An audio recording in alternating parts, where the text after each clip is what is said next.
Welcome to today's explainer. We're going to completely unpack this incredible journey from just surviving the daily grind to absolutely mastering your life.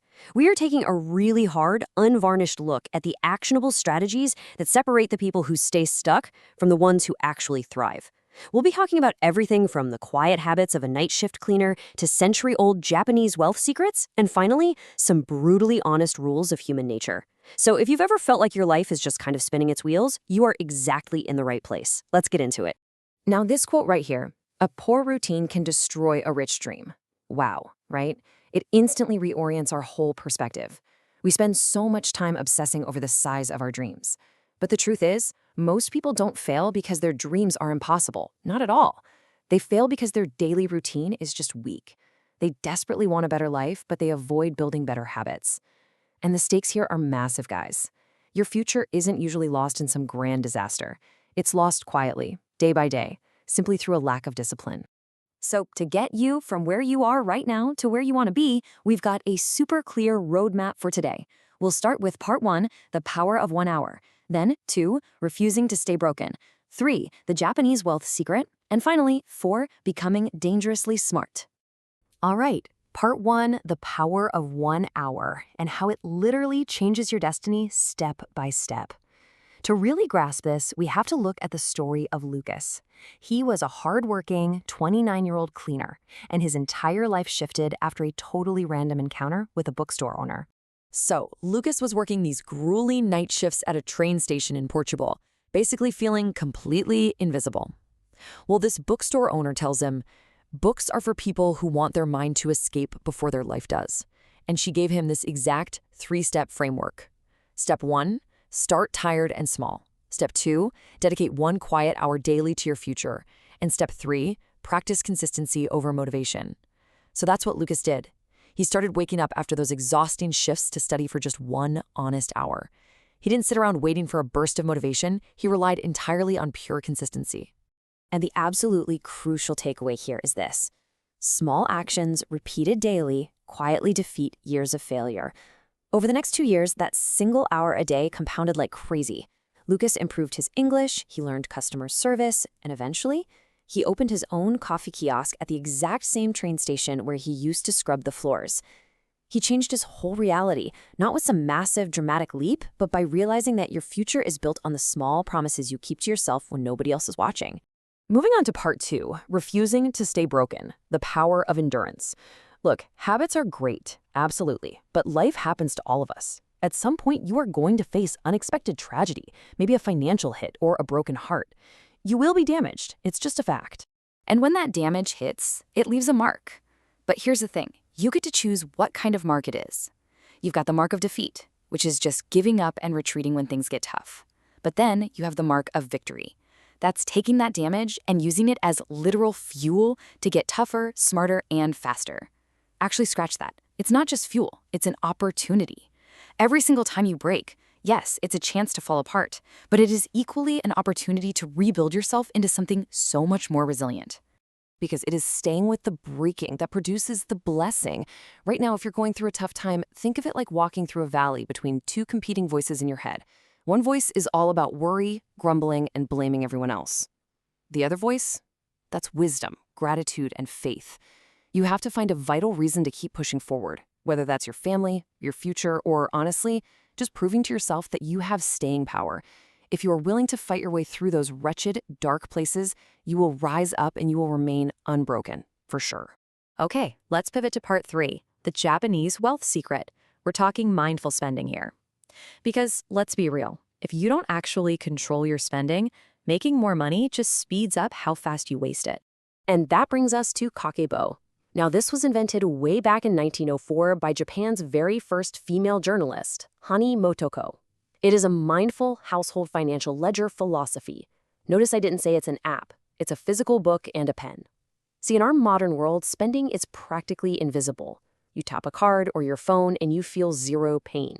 But Kakeibo is designed to cure this modern disease of frictionless spending by forcing you to physically write down every single expense. It takes that invisible money and makes it visible again. It literally forces your brain to pause and ask, wait, is this random latte really worth the ink? So think of your money like a giant bucket. Kakeibo organizes that money into 4 specific categories or smaller buckets. Bucket 1 is survival, that's your rent and your food. 2 is optional, dining out, clothes shopping. 3 is culture, buying books or investing in courses for your mind. And 4 is extra, like those completely unexpected car repairs.